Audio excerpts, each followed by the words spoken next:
GLP medications used for weight management, diabetes, and other weight related health issues have many potential health benefits.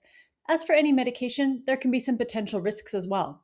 So, where does colon cancer fall on this spectrum? If you search up GLP-1 medications and colon cancer, the results you get will be conflicting and may seem downright confusing. Let's dissect the existing data on this topic.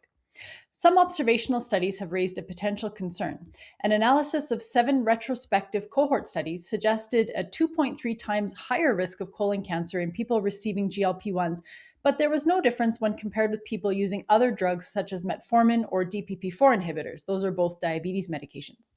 A meta analysis of 50 randomized controlled trials of at least 1 year in duration suggested a 27% increase in colon cancer, which was significant only in the shorter term trials. The authors hypothesized that this may be detection bias in the context of common side effects of GLP 1s. For example, a person develops diarrhea or constipation on a GLP 1, that leads to a colonoscopy, and colon cancer is incidentally discovered. Other studies have suggested no risk or a protective effect in relation to colon cancer. For example, a recent meta analysis of randomized controlled trials found no effect on colon cancer risk. A database analysis suggested that the 5 year mortality in people with colon cancer was 62% lower with GLP 1 use in people with a BMI over 35. And links to all of these studies in the link below. Make sure you check that out. Individualized, randomized, controlled clinical trials, that's the highest level of evidence that we can get.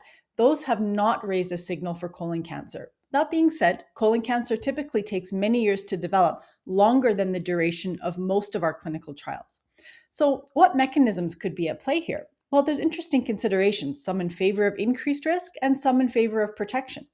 It's been questioned whether GLP-1 medications may have pro-proliferative effects on the gastrointestinal lining that could theoretically stimulate cancers, whether the known anti-inflammatory and metabolic benefits may protect against cancers, or whether changes in the gut bacteria may have an adverse effect on risk. Obesity is a known risk factor for colon cancer, and data from bariatric surgery studies suggest that weight loss can reduce colon cancer risk. So the bottom line is that we don't have a clear picture on if or how GLP-1 medications may affect risk of colon cancer. Obesity is a risk factor for many types of cancer, including colon cancer. So what we really need here are dedicated long-term studies to explore the effect of GLP-1 medications on cancer risk.